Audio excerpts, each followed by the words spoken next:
fifth grade, sixth grade, which is middle school these days? And if you have a rising middle schooler, what books do you choose? Today, I'm going to share all about what I am doing for my rising seventh grader. Welcome back to Wholehearted Homemaking. My name is Heather, mama to 7, and we homeschool with primarily Charlotte Mason style. And today I'm going to take it a little different than my other previous videos, but I'm going to share just some of what I've chosen for my rising 7th grader for a couple of different reasons. One, because there are so stinking many that it would take quite a while for me to go through them all. And two, because some of them I am still in the process of changing as I do some pre-reading. But for the most part, I have them narrowed down. And so today I wanted to share some of our favorites. And at the end of the video, I'll be sharing a few of our favorite books for middle schoolers. I did them with my oldest, and I will repeat them with all of my kids once they get to about 7th grade. So first up, I wanted to share some of our biographies that we'll be doing this year. Now, you may know we use biographies for quite a bit of our homeschool curriculum choices, and this particular child will be doing mostly YWAM because she is at the point where she can read those independently. And so I have 4 of them here. She'll be reading Harriet Tubman. She'll be reading John Newton. Whoop. She'll be reading Meriwether Lewis, and then she has William Wilberforce as a free read option. Now, the reason we use biographies is because we want to learn from primary sources and people who were actually there. Obviously, these are not autobiographies, but the Benga, or however you say, whoever it is that writes these from Youth with a Mission, does an amazing job of research and sharing it in a way that is applicable but also safe for our kids.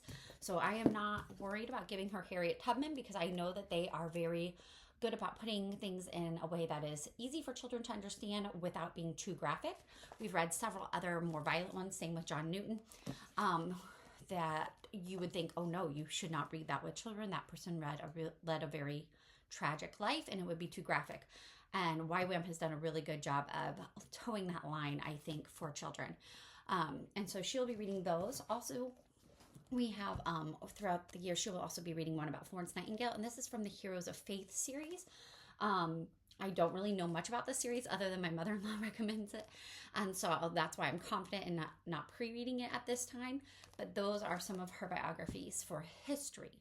We also do a science biography each term, roughly, and so all of my kids will be reading about Isaac Newton during the first term, and so we will be doing Ocean of Truth, and she'll be doing this along with her 6th grade sister. And then Michael Faraday, father of electronics. This one she'll be reading independently. And then we have a YWAM of George Washington Carver coming, and those will be for her biographies. There are more listed on the blog, and her history and science in detail are listed on there as well. So if you follow the link below, you can find the whole list of what she's studying if that is something you're interested in. All right, on to literature. So we are going to do something kind of different this year. We are going to be choosing, instead of one literature book per term or multiple literature books per term, we are going to be doing just 2 classic and 2 modern books for the school year. My kids read all the time. They wake up early and read, especially this child. She gets up. Again, I digress. But she has 2 classics that she'll be reading, which would be Oliver Twist and also The Adventures of Tom Sawyer. Now, I don't know why, but Tom Sawyer is the one that is not listed on a lot of this, and Huckleberry Finn is. However, because of the vocabulary used in Huckleberry Finn, I feel much more confident giving my child Tom Sawyer. And so she will be reading that. And then for her modern books, she will be reading Wonder along with her 6th grade sister, but then her other classic book will be The Phantom Tollbooth. So they'll just start with 1 classic and 1 modern each and read until they finish, and then they'll start the next one. Phantom Tollbooth is one of those classics that gets left off lists a lot, and it is hilarious. It's very witty, well written. That brings me to math. This child, as I said, I'll have to do a whole nother video about math, but this child has been working through the Charlotte Mason Elementary Arithmetic series by Rochelle Barber. I'm sorry, Rochelle, I always butcher it. But she is almost done with book 4, and so she will be moving on to book 5. Now, a couple years ago, or maybe it was just last year, who knows, I went through book 4, and I compared the topics in book 4 to Rod and Staff, which is a traditional math curriculum that we have on hand, and the book 4 actually coincided more with grades 5 and 6 in that Rod and Staff traditional curriculum. So it starts out really gentle in books 1 and 2, and it seems like it may be too gentle, but it picks up, and the skill level that they have as they work through it brings them up much higher than a normal 5th grader would be. And so she will be starting book 5, and as you can see, I still have the wrapper on it. I just got this the other day. Let me read you some of the topics that'll be covered. Fraction review, decimal review, numeration, notation, different activities like that. So this is the book 5. With book 5, you do this 4 days a week. In our case, we'll do it 3 days a week. And then 1 day a week will be geometry. And this particular child loves to build, so I know she's already excited about this. But my husband, who is a former math teacher for a Christian school, and I were looking through this, and we were like, I'm pretty sure some of these concepts I didn't study in geometry until I was in high school. And so we will be going through this once a week. And we got the bundle, so it came with kind of a compass and a protractor and a square and a couple other things that you need for these 2 books. And I highly recommend that, because then you have it all in one place. And my child's very excited about this. So that's that. Now on to the books I would not want to skip for any middle schooler. And they do require a little parent help with these. So you'll need to set aside a time where you can work one-on-one with a student, or if you have multiple middle school children, you'll want to do it together. We will be continuing in Ourselves. Well, not continuing. We will be reading Ourselves, Volume 1. You can see I have a bookmark here with my oldest. We started in 7th grade, and we haven't been super consistent with it, so she's not finished quite yet. But she'll finish soon and then move on to book 2. But this is written by Charlotte Mason for teenagers, and it kind of goes through habits and morals and all kinds of different things as you travel through the country of Mansoul and learn about the different leaders of Mansoul, and Mansoul being that picture, kind of as John Bunyan writes in the Holy War, of our soul and the different parts of our soul. Min Wong has an amazing map of Mansoul that is very helpful. I should have grabbed that before I started, but I didn't. And I wanted to recommend this particular version, which is from Simply Charlotte Mason, because while I use, you can see back there on the shelf, I have the Living Book Press hardbound, and I have book 4, and that's my copy, and I use it and I love it. However, for kids, I really like this one because it is annotated. And so not only does it have like stop and read, but if you can see there, it has notes about the references. Charlotte Mason is like a notorious name dropper, except she forgets the names. So she makes all kinds of references and not just quotes, and you're supposed to know what she's talking about, and I don't. And I just Google that, but my kids don't have access to just Google things, and so this is very helpful. But we do read this together. We aim for 1 chapter a week. Another one that we read together is How to Be Your Own Selfish Pig and Other Ways You've Been Brainwashed by Susan Schaefer Macaulay. And you may recognize that name. She wrote For the Children's Sake.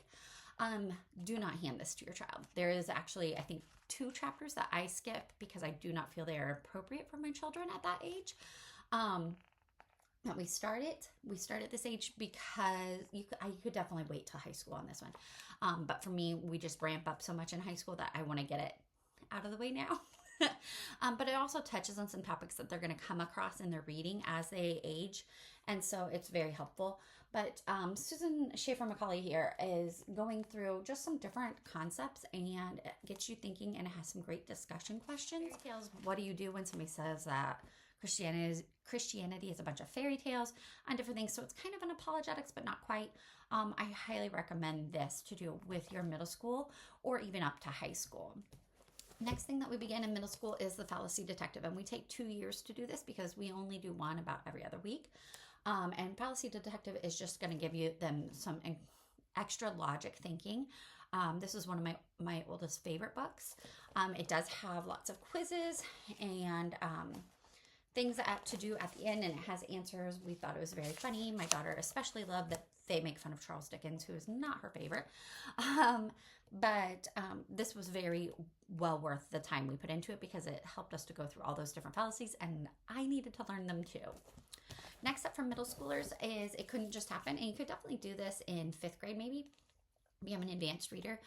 Sixth grade and my seventh grader will both be going through this, and I like it just because it is a good overview from a biblical worldview of science, and so they do this along with their other sciences.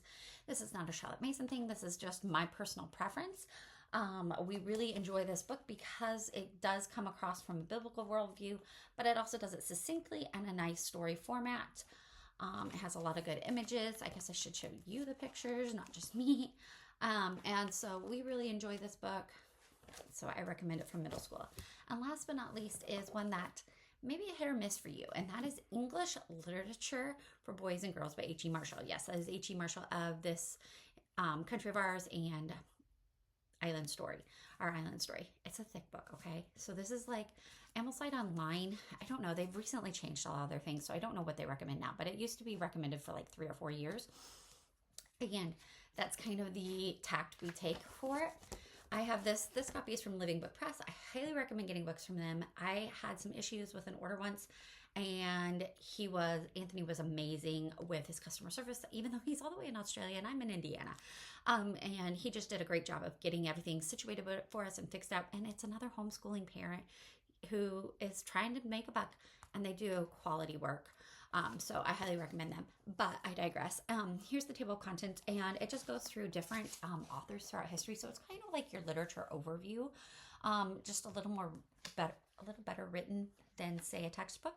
And so I like it because it touches on some authors that we aren't going to read or have time to read, and can maybe spark that interest in my child, or I hope it didn't kill any interest for my child. And so we are working through that. So she will begin that. And as you can see, my rising 9th grader is just about past the halfway point. I do have them skip a few things on here just for the sake of time, or because we're familiar with them.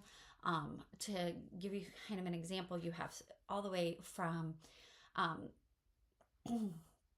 the story of Fingal and Old Welsh stories and kind of that folklore, up to Spencer and the Fairy Queen, all the way to modern poets like Dickens, Thackeray, Dickens, Tennyson, Keats, Byron, and different people like that. And it just gives you a little background of what they wrote and who they were as a person. And so I like that, as it does touch on those different subjects. So that's all I have for you today. I know that was a really quick, brief video of what we're doing for grade 7. If you would like more detail or you have any questions, please visit me at the blog or leave a comment below, and I will be glad to get back to you. I try to get back to you within 24 hours if possible. Thank you so much for watching. And if you have any questions, please don't hesitate to ask. Leave a comment below. If you have it in your heart, like and subscribe, as that does help me to know that I should keep making videos like this. And I hope that this has been a blessing. Have a great day. Let us go forth and strive to serve our families and the Lord wholeheartedly.